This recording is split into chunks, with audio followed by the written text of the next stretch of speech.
Spiritual Tips for Meditators. Part 1. By Luangpor Teean. The Path of Mindfulness. Now I am going to teach you the way to meditate.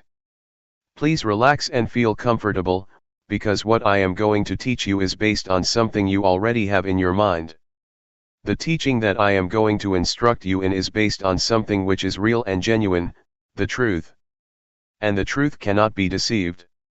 It cannot be deceived by neither the master nor the students.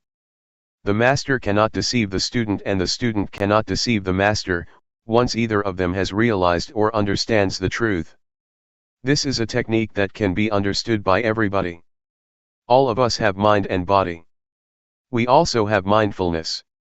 Mindfulness is a quality of mind that we can cultivate and develop, but it is already in our minds. Once we are mindful or once we are awakened to mindfulness, all of us are the same, but if we do not have mindfulness or if we are not mindful, we are different.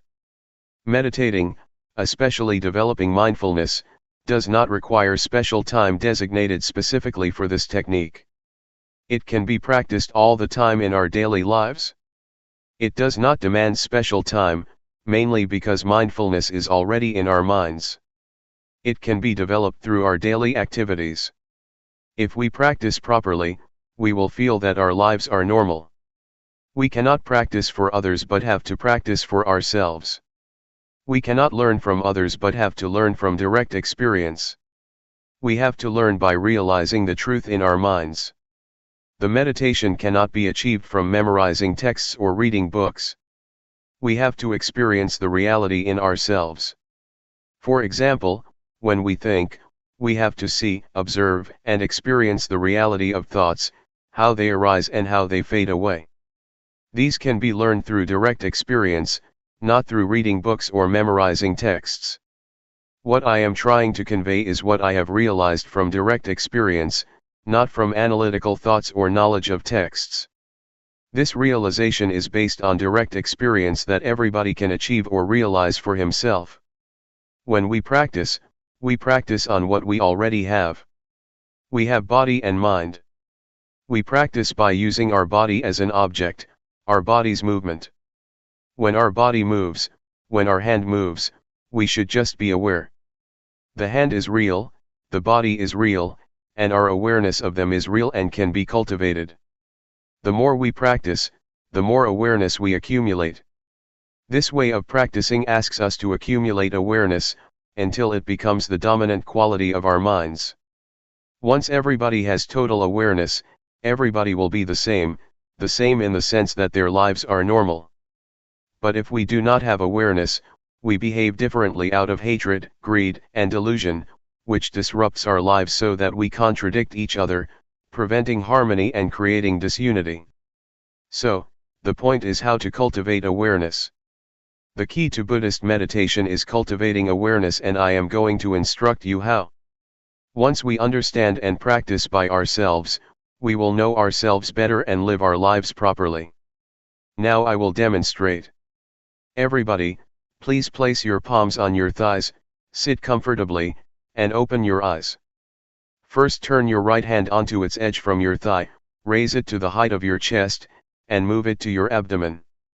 Turn your left hand from your thigh, raise it to height of your chest, and move it to your abdomen. Move your right hand to your chest, move it out, lower it to your thigh, and turn it down. Raise your left hand to your chest, turn it out, lower it, and turn it down. Again. Please try to be aware of every movement, aware, not focused. Feel the sensation of your body. Just make it natural. Just feel it. That is the way to develop awareness naturally. Sometimes thoughts will sneak into our minds, just open yourself up to them but don't follow them. Once we are aware of our thoughts, we return to our body, to the movement of our hands. This method does not encourage one to stop thinking but just to be aware of it. In fact, we cannot stop thinking because it is the nature of our mind to think. We should be open to all kinds of thoughts, but do not follow them or repress them. Just be aware. With awareness, we will be firm and not react to our minds, either positively or negatively. This is the introduction. I would like you to try, to practice, to feel yourselves and see how it affects your mind. When you place your hand on your thigh, do you know where your hand is? Once you know where your hand is, you have already cultivated knowingness, that is to know, to feel where your hand is. And the practice of mindfulness is based on this awareness. When you turn your hand on your thigh, do you know the position of your hand? You know where your hand is, right? Raise your hand. Is it on your thigh? Where is it? Who knows the position of your hand? You or other people? Can anybody know for you? Is it only you that can be aware of where your hand is? No, no, no, be aware, be aware, be aware. Do not force your mind to focus or concentrate on every minute of your movements, just feel every step intervally, and don't focus your mind to feel like a straight line of feeling. That's not the right way. The only thing you have to do is be aware. Don't analyze or try to reason what you are going to do or why you are having such thoughts. Don't analyze or rationalize any of your thoughts. Do not make judgments, whether this thought is good or not, just be open to it, be aware of it, with no blame, no repression, and no stopping, just be receptive to the thoughts. This will enable awareness to develop quickly. Keep practicing, keep doing, and keep being aware of your body's movement. It does not need to be the movement of your hand, but can be the movement of your breath. When you breathe in and breathe out, these are also your body's movements. When you walk, try to be aware of your walk, be aware of whatever your movement is. Be aware of every position, and whatever you do try to be aware of only one posture. When you walk, just be aware of your walking, do not be aware of your breath. But if you want to be aware of your breath, that's okay as long as you choose only one object. Do not use too many objects or they will confuse you. The point is that whatever thoughts arise, just be aware, and come back to your body's movement. Do not be caught up in your thinking process or your thoughts. If you feel tired or tense after sitting for a long time, change your posture. While you change your posture, please be mindful, don't change it hastily out of impulse or out of unmindfulness. During your walking meditation, you can either fold your arms across your chest or clasp your hands behind your back. Keep your hands properly, it will enable you to walk slowly with mindfulness. About 8 to 12 paces of walking will do for the meditation. Do not walk for too long a length or your mind will be easily distracted. If you walk at my speed, in 1 hour you will walk 4,000 paces. If you know every pace, you already have 4,000 units of knowingness in 1 hour. It will accumulate and can change the quality of your mind. Anyway, if you become distracted or you forget and become unmindful, when you walk or move your hands, that's okay. Do not blame yourself or feel unhappy when this happens. Just let it go and start again. When a thought disturbs your mind, let it be. Do not try to repress or suppress it. Just feel open to it. It will fade away automatically. This is the nature of the mind that we can realize through meditation. Now, let's try to experience it ourselves.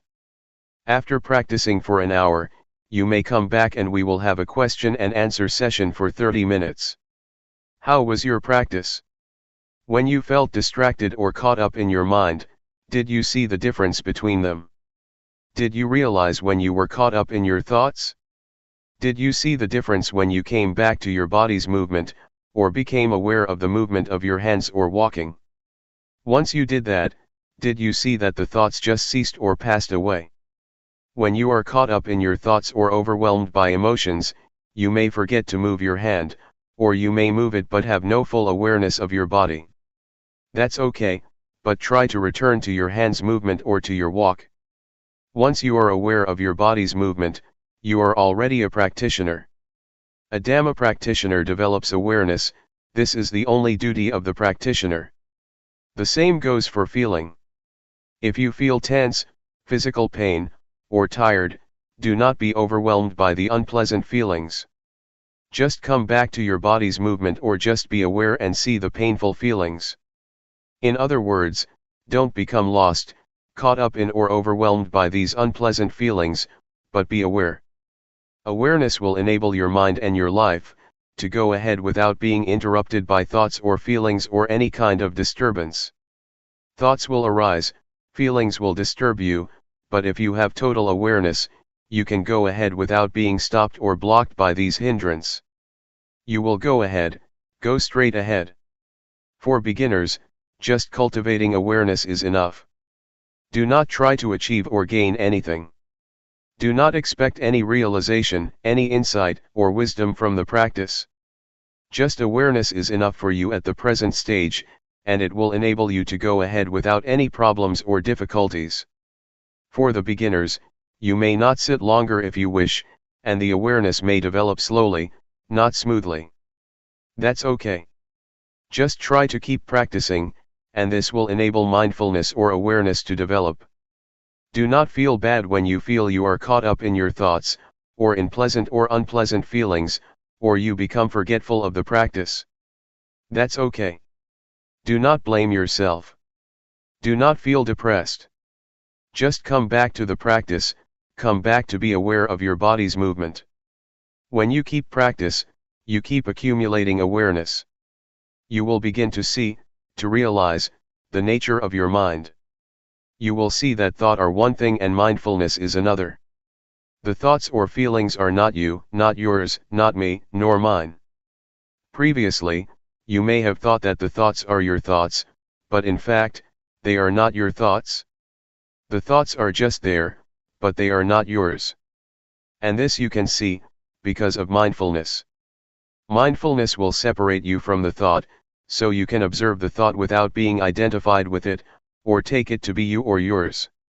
In the sutra, the Buddha advises us to contemplate, to be aware of body, feelings, and mind or the thoughts. These three aspects, body, feeling, and thoughts, are already with us, they are not something outside of us. We can use them for our spiritual well-being. In the past, when we wanted to stand up, we stood up instantly out of habit.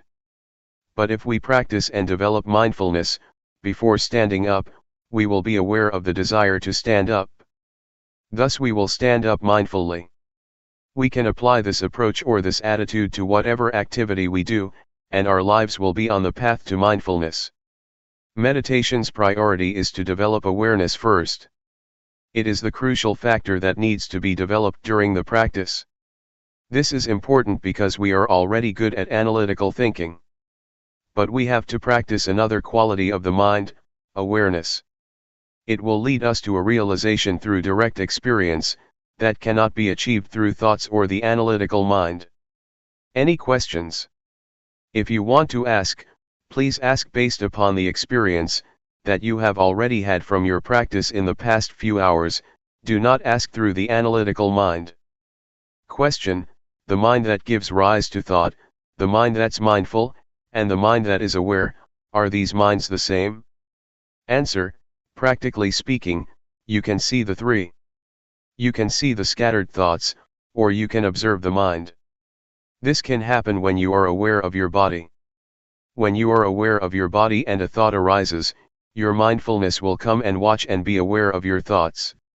You can see the difference, differentiate between your thoughts and mindfulness or awareness. Without being aware of your body's movement first, it is difficult to see the difference between your thoughts and your mind. Question: when you observe a thought, is the thought in the past? Answer: once you are aware of a random thought, it is in the past, but if you are not aware of it, it is the present. The random or unintentional thought is the kamma, a kind of action, a mental action that can lead to other consequences, either good or bad. If you become aware of it, awareness will halt that mental action, thus getting rid of whatever consequences that might have happened. Question: is this practice of using your body as a meditative object for the training of samadhi? Answer: the awareness can lead to calmness, if you are caught up in or dwell on the calmness that is the samatha, calmness meditation. But if you lift your mind from the calmness and observe the calmness, then it is insight meditation. So it depends on how you deal with calmness. If you dwell in the calmness, it is a calmness meditation. If you observe the calmness, it will lead to insight meditation. Question: is this awareness the same as the Buddha's? Answer: the awareness mentioned above is the same as the quality of Buddhahood. It will lead to total insight. This kind of practice also includes the threefold training: morality, concentration, and wisdom. Question: do you mean that awareness includes threefold training? Answer: the threefold training is not awareness itself, but is based on awareness.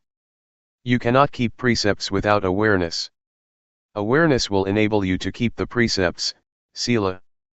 And awareness will enable you to develop concentration, samadhi, and to gain insight, panya. We need not waste time developing sila, samadhi, panya by different ways, but go directly to develop awareness, then sila, samadhi, panya will take place. According to the Buddhist canon, the Buddha said, self-awareness is the origin of wisdom, the parent, the source of righteousness. But unknowingness or unawareness is the source or the parent of all evils. Question: nowadays, young children seem to be practicing awareness all the time. Even we, when we are exposed to something new, seem to be more aware. It seems as if we come to this world practicing awareness, then we start thinking, then we have the same thoughts over and over, and that turns off our awareness. Why is this happening? Answer: it is because we have eyes, nose, ears, mouth, and body, the 5 sensual bases, and mind, the 6th base, to understand the world. We use these 6 bases to have contact with the world, and this leads us to a lot of concocted mind. We think a lot because we have a lot of contact with the outside world. That's why our minds become busy and keep thinking all the time. We ignore another quality of the mind, awareness. That's why we have to come back again, because we have ignored it for such a long time. We have occupied ourselves with thinking, because of our contact with the outside world through the 5 sensual bases. Awareness will liberate us from all unpleasant events and unfetter our minds. It will liberate us from all hindrances and fetters. I can assure you that awareness will rescue our lives. Regardless of nationality or race, we can be united. Regardless of our differences, we have one thing in common: awareness. Awareness is in every person.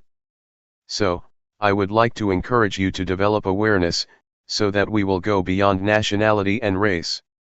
After the practice, do you feel that you can get in touch with awareness, the awareness in your mind?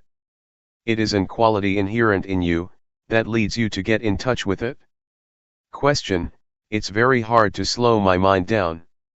Answer: we are not going to stop the thinking process, we are not going to fight it. If you fight it, you are going to be tired, because it is very difficult. Just to be aware of it, just observe it, and it will pass away on its own. Do not try to get rid of it. If you try to get rid of it, you will feel exhausted. Sometimes, you may find your mind was more scattered during the practice than during your normal daily life. The more you practice, the more your mind is scattered. Sometimes this happens to practitioners, but that's normal. Just be aware of it and ignore it, and try to be aware of your body's movement. The more you keep coming back, the more awareness will accumulate. Just keep coming back. Do not try to fight your thoughts. June 1, 1997. Cultivating awareness. The Buddha said that there are 5 hindrances to meditation. The first is drowsiness, the second is agitation or restlessness, the third is doubt, the fourth is sensual desire, and the last is ill will, hatred, or irritation. Doubt means that one feels uncertain whether the practice is right or wrong, so he just stays on the edge, and cannot commit himself to any kind of practice. You may encounter any of the 5 hindrances. That's alright, it's even beneficial. Try to observe the hindrance rather than following it, or being overwhelmed by it. To observe is to keep your mind from identifying with these 5 hindrances. For example, when you feel sleepy, instead of lying down and following the drowsiness, just try to observe it, and the awareness will lift your mind from being drowsy. Thus you can learn how to interact with restlessness, or with agitation. They are not bad. They can teach. Yet, there are people who, with total awareness in their minds, can go straight through their practice without being caught up in, or dwelling on the 5 hindrances. Awareness not only helps us overcome the 5 hindrances, but will also lead us beyond delusion to insight, or wisdom. When one is unmindful, unaware, or becomes caught up in one's thoughts, one cannot see things clearly and is overwhelmed by delusion. Yet once one becomes aware or free from the 5 hindrances, one can go further to experience insight. Because one accumulates awareness all the time, and awareness enables one to see things as they are, not distorted by bias or scattered thoughts, so that one can achieve insight. The insight that can be experienced from this method of meditation is the insight into the body and mind. You can see that the sense of us or me, in fact, is only the combination of body and mind. You will understand the nature of rupa, the form or body, and nama, the mind. You will see how they interact with each other. With this insight you will have a clear understanding that goes beyond the concept of me and mine, just body and mind, not the sense of self. With the insight into body and mind, you will know and be able to differentiate between thoughts and awareness. So far, you cannot differentiate between these two because they come together, but if you have insight from awareness, the thoughts and the one who thinks or observes can be differentiated. Such realization or such direct experience is what we call wisdom, because it liberates us from hindrances and suffering.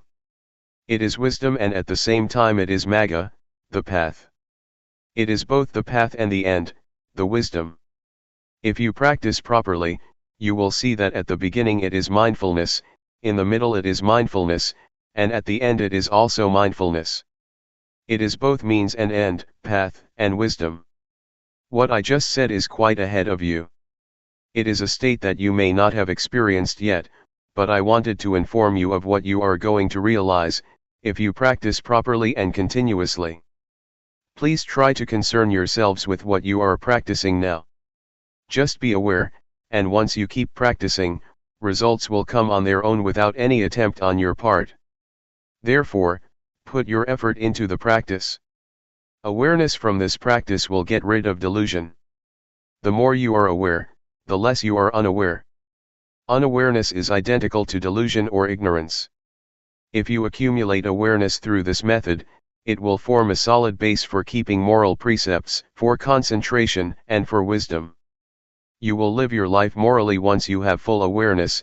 At the same time, you will also have calmness or concentration, once you are fully aware of what you are doing. Meanwhile, insight can take place with awareness. Thus, awareness can lead us to the totality of life, the totality of education or training. Awareness or mindfulness enables us to awaken. An enlightened one is one who has total awareness, total mindfulness. Buddha said many times that the Arahant, the enlightened one, is one who has full mindfulness and awareness in every moment of his life. His experience is like traveling in a freeway on which he can move ahead without any obstructions.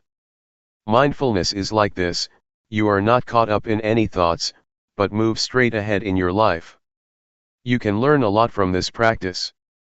You can understand a lot of things in Luangpor Teean's mind. It is as if your life is the texts, your practice is the texts, and you can gain a lot of knowledge from it. Your experience is the source of knowledge that will enrich you. I would like to persuade you to see for yourself. Try to see it, experience it, and it is within your capability to understand it. I would like to encourage you to learn more and more from the practice. This is not some kind of propaganda or an advertisement, but just an encouragement. Practice like this is sort of forming a new habit of awareness.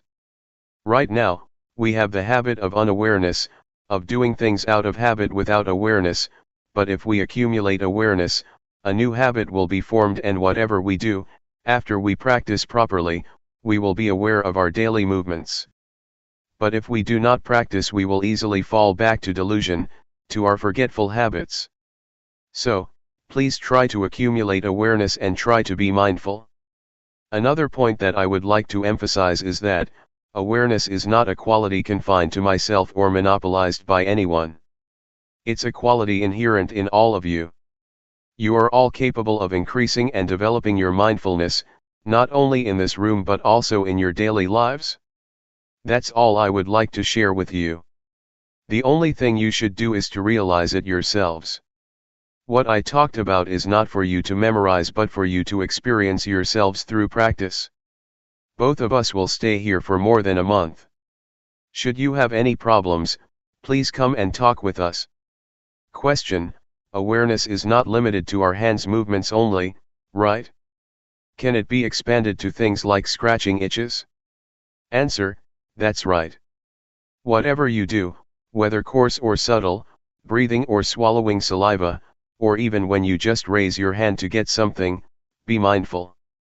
Just be aware of whatever you are doing. That's the proper way to practice. Question: if one moves without awareness, is that ignorance? Answer: yes, that is a kind of ignorance. There are many kinds of ignorance. The most fundamental ignorance is of the things that cause suffering to you, whatever kind of thoughts or understanding that troubles you, or creates suffering for you. Question: the Buddha's awareness is the same awareness that we are talking about, except his awareness is continuous, right? Answer: yes, it is the same, but the awareness of the Buddha is not only continuous, but is also awareness in its totality, awareness that replaces ignorance to the extent that there is no residual of ignorance left.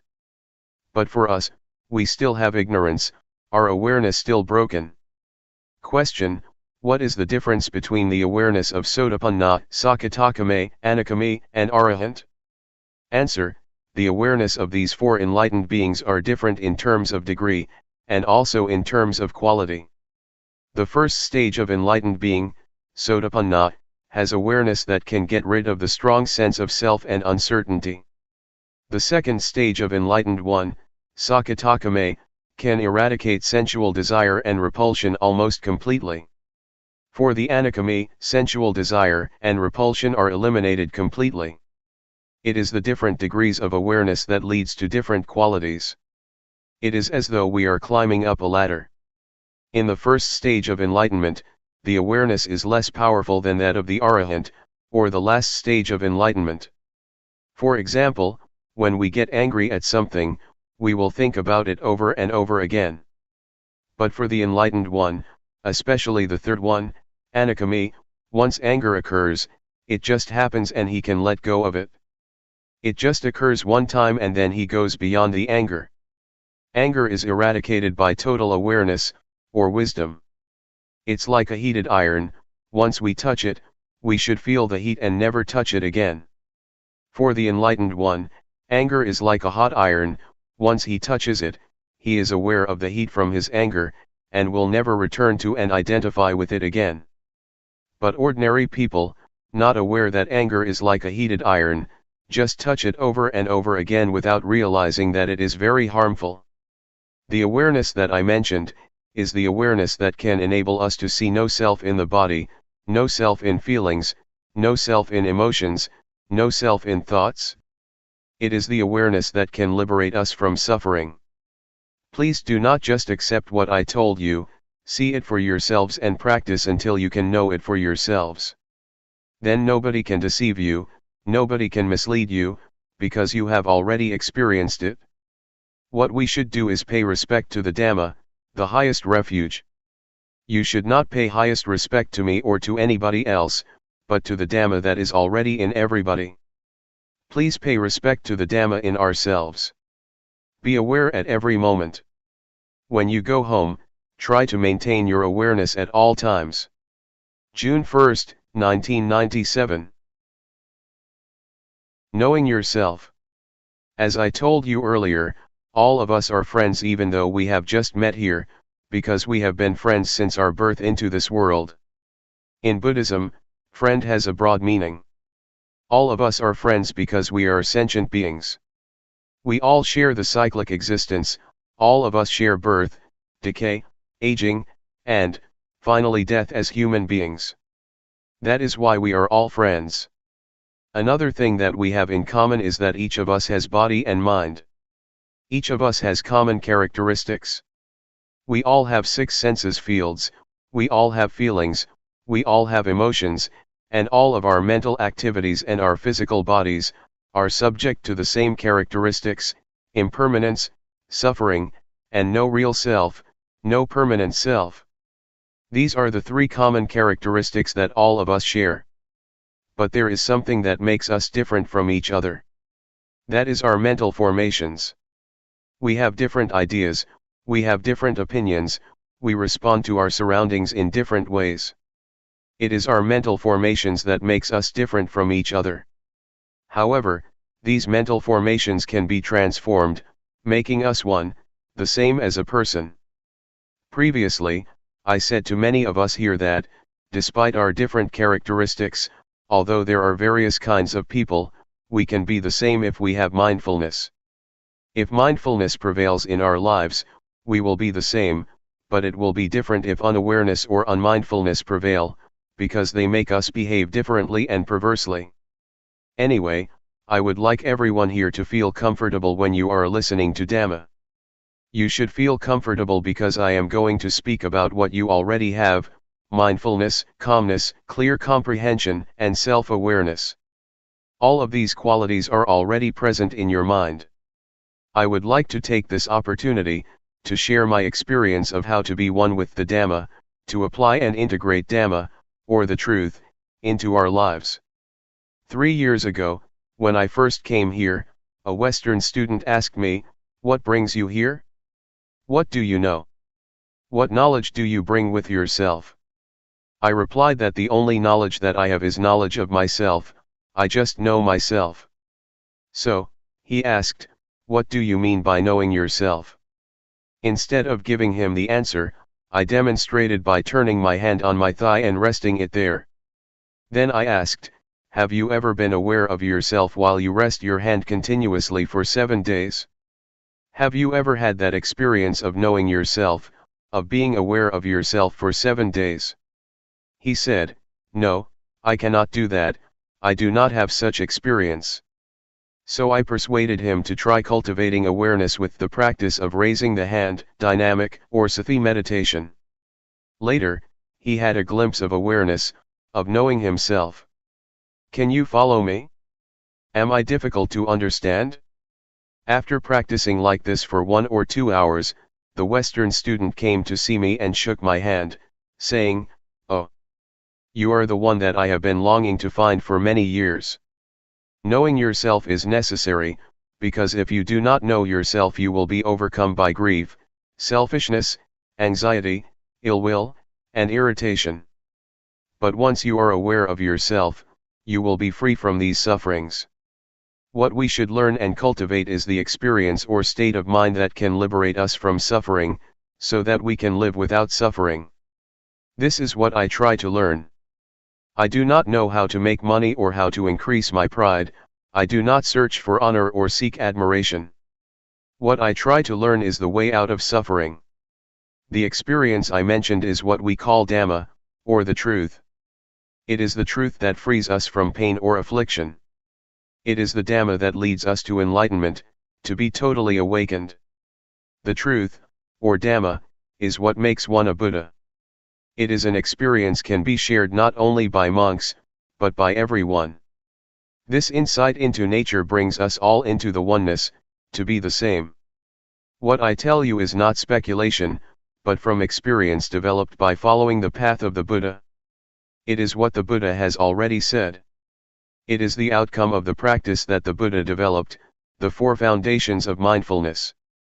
That is, to be mindful of body, of feelings, of mental formations, thoughts, or emotions, and of all existence in nature. Question: can people who have jobs that require a lot of concentration, such as scientists, maintain awareness while concentrating on what they are doing? Answer: it is possible to have both concentration at work and awareness of what we are doing. In fact, concentration and awareness should go together. You cannot concentrate if you are not aware of your thoughts or of distractions. Once we are mindful, once we are aware of the distractions, we can concentrate because we are able to remove the distractions. Not only does mindfulness help us to concentrate on what we are doing, it also helps us to use our intelligence more effectively. Mindfulness is like the master who tells how to use our intelligence properly. If you do not have mindfulness, or if your mindfulness is very weak, it is not easy to use the intelligence and information that you already have in a beneficial way. Mindfulness is like the software that tells us how to retrieve the information for this purpose. In Thailand, we compare mindfulness to the captain who controls and guides the ship and intelligence to the engine. So the captain controls the engine in the same way that mindfulness controls intelligence, to make the most use of it. So the answer to your question is twofold: mindfulness and awareness are both important. They enable us to concentrate and to use our heads, or our intelligence, properly in a beneficial way. Question: when I have a lot of problems, I seem to lose awareness of my body. Is that okay? Answer: it is normal that at that moment you cannot be aware of your body, but you still have to be aware of the thoughts in your mind. It is okay, because awareness means being aware of both your mind and your body. For those who have to think, it is at that moment that they should be aware of their thoughts, but it is not necessary to be aware of their bodies. Question: when I am reading, I am not aware of anything else. Is that also a form of meditation? Answer: yes, it is a form of meditation, if you hear the noises around you but do not pay attention. If you concentrate on reading, but are aware once you feel something strange outside, and you can turn your attention from your reading to the outside, it is a form of meditation. But, if you concentrate and try to cut yourself off from your surroundings, then, it is not mindfulness meditation. Question: are mindfulness and awareness the same thing? Answer: technically speaking, they are not the same but work together very closely. Mindfulness means sati in Pali. Awareness means sampajanya. But sati and sampajanya are very close, they are twins. In Thailand we call both sati and sampajanya mindfulness. Practically, they are synonyms, but technically, they are different. Question: can you explain the difference? Answer: sati, or mindfulness, means recollection, or calling to mind. Awareness means you know clearly what is going on in your body and mind. They have to be together. Once you collect your mind on some particular moment or movement, you already have the clarity of that movement and of yourself. They go together. Awareness is the consequence of mindfulness. Mindfulness and awareness are the crown, or the peak, of all Dhamma, or all teachings. If we are mindful, if we are aware of ourselves, it is not possible for us to break morality, or sila. Once we are mindful, we are free from distraction, and concentration arises. This is samadhi. With awareness, our minds become clear.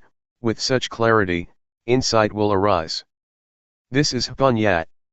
These three are the totality of Buddhist teaching. We call it the threefold training: training in higher morality, in higher concentration, and in higher wisdom. That is why mindfulness and awareness are called the crown of the Buddha's teachings. It is the teaching as a whole. With mindfulness and awareness, samatha and vipassana are possible. Samatha means calmness meditation, vipassana means insight meditation. These two types of meditation are possible with mindfulness and awareness. Question: the atmosphere was so dynamic, going from one thing to another, acquiring one thing and then another. It is desire, get, achieve, I had to leave. I found I was more centered when I reached home than I was at the monastery. Yet, the monastery is based on experience and wisdom, and it is this atmosphere the Buddha wants. I cannot explain why this is valid. I came 2 years ago to Chuangyan. There was the lake and the little pagoda but no statues, and today I come here and find size and quantity. I find a disturbance that was not here before. I am having a hard time placing myself in a peaceful relation to these. Can you comment on this? Answer: there are 4 aspects of Buddhism. The first is the teaching or state of mind that can be realized through the practice. Second is the tradition, customs, conventions, or rituals. Third is the material aspects, like buildings, temples, halls. The fourth aspect is the personnel, monks, nuns, laypersons. I try to emphasize the first aspect of Buddhism, that is the teaching or the experience that can be realized through the teaching. We should concentrate on this aspect. Do not pay much attention to the rest, the rituals, the buildings, or the personnel. If we focus on the teachings and the experience that can be developed from the practice, we will realize ourselves. So, I suggest you do not pay too much attention to the other 3 aspects or they will disturb your mind. It also happens in Thailand. There is much contradiction between teaching and practice, between the teachings and the monks themselves. Sometimes monks behave themselves badly, but this does not mean that you should ignore the Dhamma, the teachings. We have to separate the teachings and the personnel, the buildings, and the rituals. Sometimes the rituals contradict the teachings. Sometimes, monks are self-centered, practicing meditation without concern for the world. If we engage ourselves in these kinds of arguments, we cannot find peace. So, just keep practicing and try to put the teachings into practice. This does not mean that if one individual practices properly the rest will follow. No, I only suggest that we start with ourselves. If we expect other people to start, if we expect other people will start without beginning with ourselves, then nothing will happen. Let us start with ourselves and then pay attention to the rest.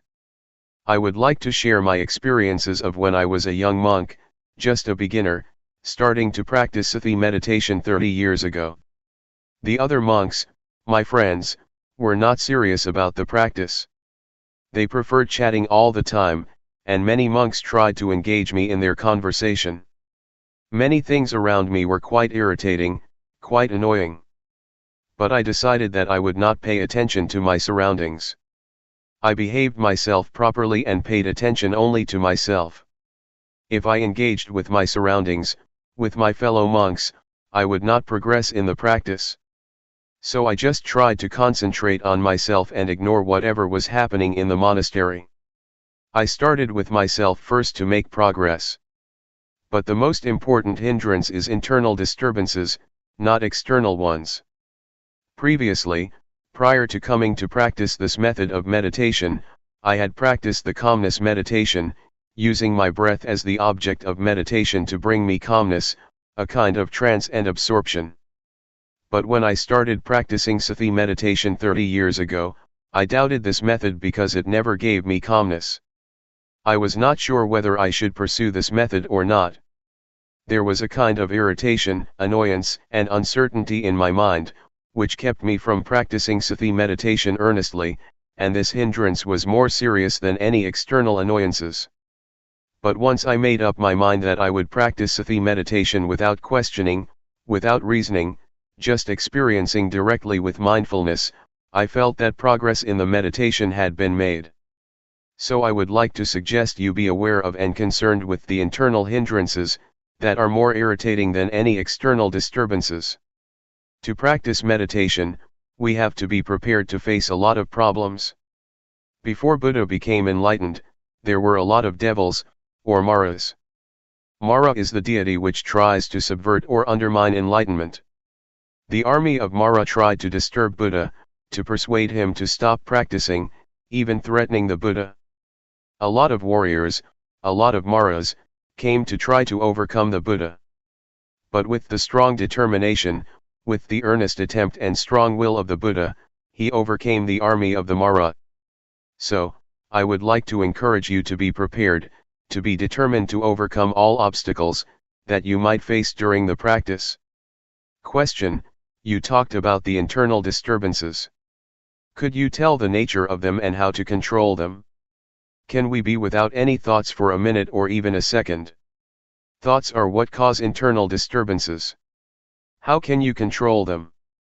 Answer: try to be mindful, try to be alert and awake, don't follow or be carried away by our internal disturbances. For example, if you feel sleepy or drowsy, do not follow the drowsiness or be carried away by drowsiness. Stand up or rinse your face with water or try to be skillful. Create or invent a method that will enable you to be alert and awake. For instance, when you are sleepy, visualize the illumination of the sky, picturing a radiant sky. This will enable you to awake from drowsiness. Drowsiness is the first hindrance, or nivarana in Pali. Nivarana means hindrances that keep you from progressing in the path of enlightenment. Besides drowsiness, there are also irritation, restlessness, sensual desire, and ill will. These are the 5 hindrances that disturb you, and you should be prepared to deal with them. But first of all, you should realize that you are able to put an end to the hindrances. They will not haunt you permanently. With this hope, you can encourage yourself to not to fall under their control. These unwholesome qualities can be transformed. Irritation, drowsiness, restlessness, and annoyance can be transformed by mindfulness. Drowsiness can be transformed into awakening, laziness can be transformed into diligence, irritation can be transformed into peace. It is in our capacity to do that. But if you are skillful and learn how to encounter these unwholesome qualities with mindfulness, you will realize that all of these disturbing qualities can bring us wisdom. They can be our teachers. Drowsiness can teach us to be more intelligent. Irritation can teach us to be wiser. These can be accomplished by cultivating mindfulness. Do you want to try? Tomorrow we will start a 7-day retreat. I will take care of you if you would like to try, and I will not mislead you. I assure you that I will lead you down the right path. Question: why do you call it Sati meditation? It is supposed to be very calm and quiet. Answer: there are 2 kinds of meditation. Calmness meditation is one, but there is another kind of meditation that asks us to pay attention to awareness. What I teach is to encourage one to pay attention to awareness of the body's movements, taking bodily movement as the object of meditation to train one to be mindful. To pay attention or be aware of whatever movement you are making, whether you are standing or walking, pay attention. You are mindful of that present movement, it is the object of meditation. It is called Sati meditation, because it uses the body's movement as the object of meditation. It is called Sati because we do not sit in stillness, but create bodily postures as the object of meditation. Driving can be a form of meditation. Reading is also a form of meditation if you read properly. Sewing is too, as when I try to sew my robe for 9 days. Meditation is to pay attention to one thing with full awareness. Meditation is not necessarily closing your eyes and crossing your legs. Question: you said mental awareness of bodily motions was important. What if you are aware of something around you? Answer: in this practice, we are aware of our body's movement. This is the main posture, the main activity. But we are also ready to be aware of other things, either in our minds or outside in our surroundings.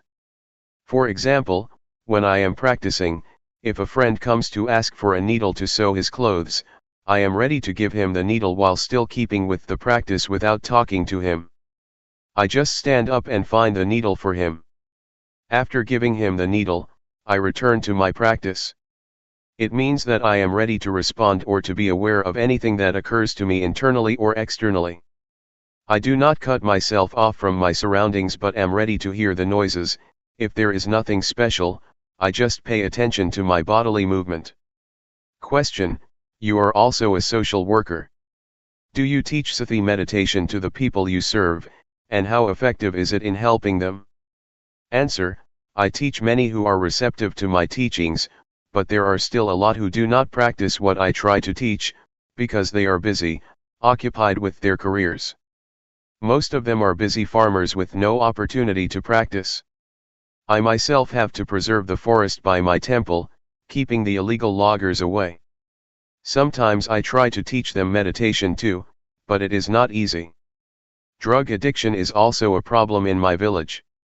I try to recruit the young villagers who are addicted to drugs to enter the monkhood, and train them for a month. They are okay when they are monks, but when they disrobe they become addicted again. I do not know how to help them. Thai villages are transforming. A lot of modern illnesses and problems are arising on the village level. Not only poverty, which is the last problem. The new problems are drugs, divorce, the breakdown of the family and the rise of single-parent families. These kinds of problems are spreading even in the villages. Our village is quite remote but still has such problems. Now, only the old and the children are in the villages. The young people, both men and women, have gone to the city. The village is going to break down. Community life is breaking down. I hope that America will be the center of Buddhism in the future. Is that too optimistic? But it is possible, because the American people are intelligent and earnest in their practice of Buddhism. Question: can Luangpor elaborate more? Why will America be the center of Buddhism in the future? Answer: American people are intelligent. They also take meditation seriously compared to the villagers. For example, in my area, the villagers have to go out to the fields really early in the morning, cutting the sugar cane, so they have no time to visit the temple. They are busy all the time. But here, many of you live far away but can still spare the time to come here to practice meditation, while my villagers living next door to the temple have never showed up. June 8, 1997. Realizing the true nature. This is a good opportunity for all of us here, to practice in order to understand and realize the true nature of ourselves, and the true nature of reality. There are a lot of people that cannot spare the time to practice here, but all of us here are committed to the practice. So, from now on, I would like to give meditation instructions.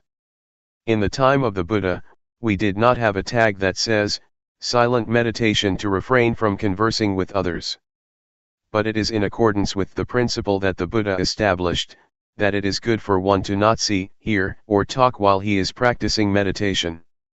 If we have to speak, we should speak mindfully; if we have to see, we should see mindfully; if we have to hear, we should hear mindfully. We come here to practice meditation, to cultivate mindfulness. Mindfulness is already a quality of our mind.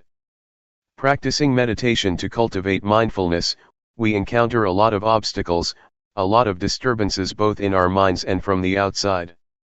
So we should learn how to cope with them skillfully. For example, when you practice, you may feel pain, be tense, or tired after sitting for a long time. You need to change your posture, changing your position from sitting to standing or walking. But before standing up, you should remind yourself to stand up mindfully. Do not stand up out of habit or stand up unconsciously, but do it mindfully, with full awareness. This is the technique that I would like to share with you. Try to allow mindfulness to guide our behavior. When we are tired of walking and would like to sit, we should be aware of the desire to sit. The desire to sit and the awareness of it are different. With awareness, we can see our desire, our need to sit. Once we can see clearly, we are aware of our desire to sit, then we start to sit. This is how we use mindfulness to lead or guide our behavior. Do not be overwhelmed by feelings of pain, tension, or physical strain.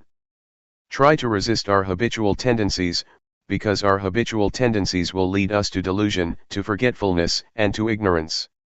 It is tempting to abandon our practice, so we have to resist, to go against the stream of habit.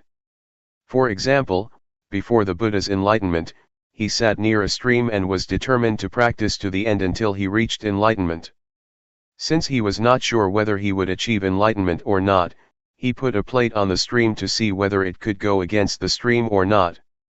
If it could go against the stream, that would mean he would achieve enlightenment, and he found that the plate could go against the stream. This is analogous to his determination to resist the habitual tendencies, which led him to enlightenment. So, I would like you to try to follow his path, to always be aware. Be constantly aware of your body's movements. When you raise or move your hand, keep being aware of your body's movement. Do not let yourself stuck on anything else, be it high or low, pleasant or painful. Just be aware of your body's movements. For beginners, I would like to suggest you meditate in two postures, sitting and walking, sitting and moving your hands in a rhythmic pattern. But, if you want to try to meditate with breathing, and you feel that it can develop your mindfulness, that is fine. However, I would like you to practice in only two postures. Try not to use the lying posture because it is not good for mindfulness. Also, in daily life, keep practicing mindfulness when you are changing your posture. For example, when you go to the dining hall or to the toilet, be mindful in every posture, in every movement you make, whether it be in this room or outside. Avoid judging whether this is right or wrong, or keeping asking yourself, am I doing this correctly?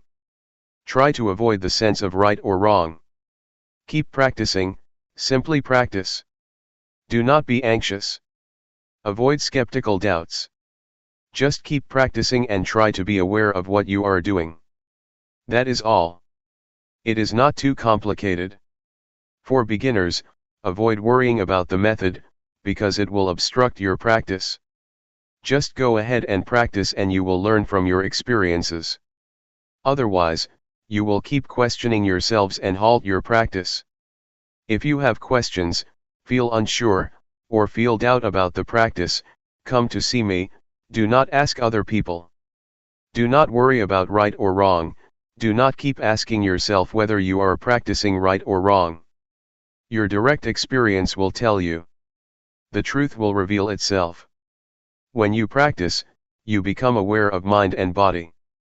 The insight into your mind and body, the insight into the nature of mind and body, will tell you without your asking yourself whether this is right or wrong.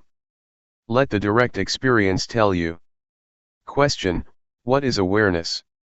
Answer: awareness is to be aware of the sensations of the body, to be aware of what you are doing at the present moment, whether it be eating, or some particular meditation object that you choose, such as breathing.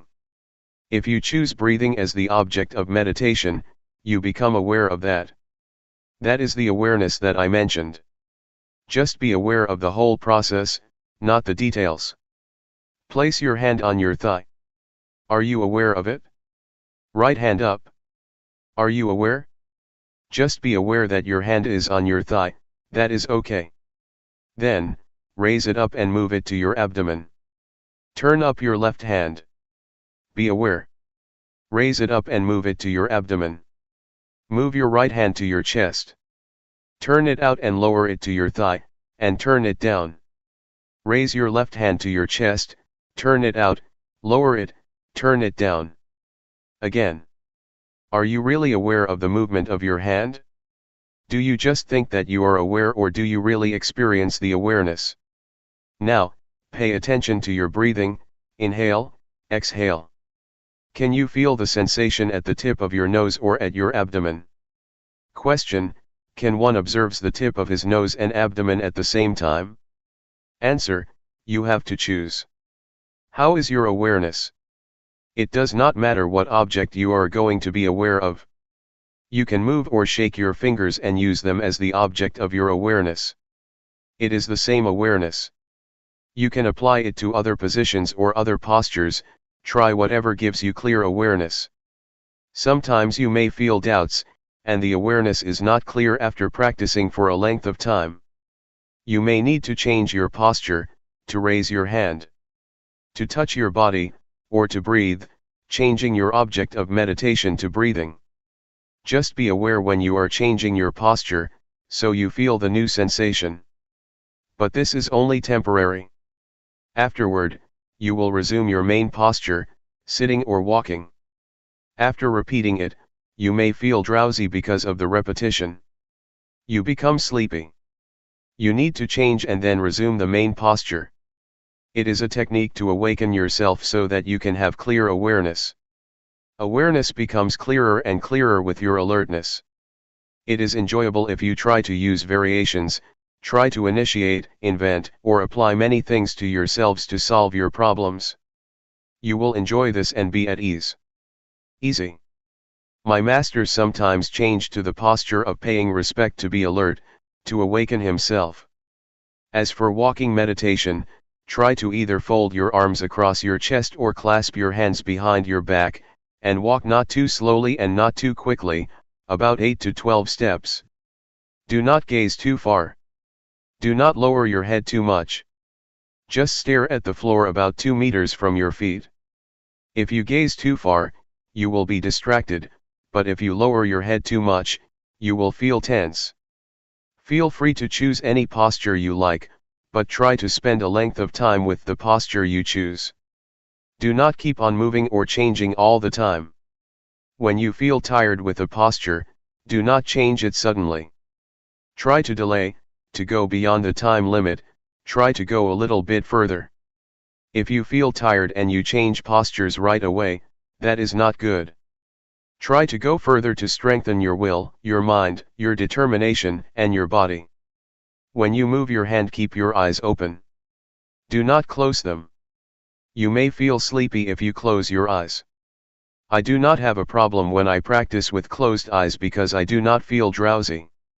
The first hindrance is sleepiness or drowsiness, and you may be stuck in the calmness. You will feel attached to the calmness from meditation, and it will give you nothing but calmness, no insight, no clarity of mind. So do not become stuck in the calmness. When you repeat your practice and do not have many distractions, it is easy to be calm and then become attached to it, and then stuck in it. Feel relaxed when you walk or raise your hand. Do not be tense or try to achieve anything, otherwise you will become tense or worried whether the practice is right or wrong. You will be distracted. Just feel relaxed and do it with ease. If you feel relaxed, you can overcome a lot of difficulties. In Thai, there is a saying that says, face the tiger with a calm and cool mind. So do not take it seriously, do not try to get it right. It is okay if your mind wanders or is carried away. That is okay. Start again.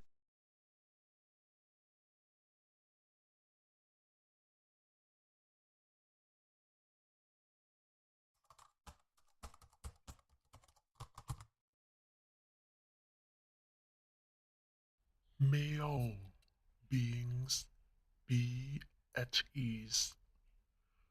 Whatever living beings there may be,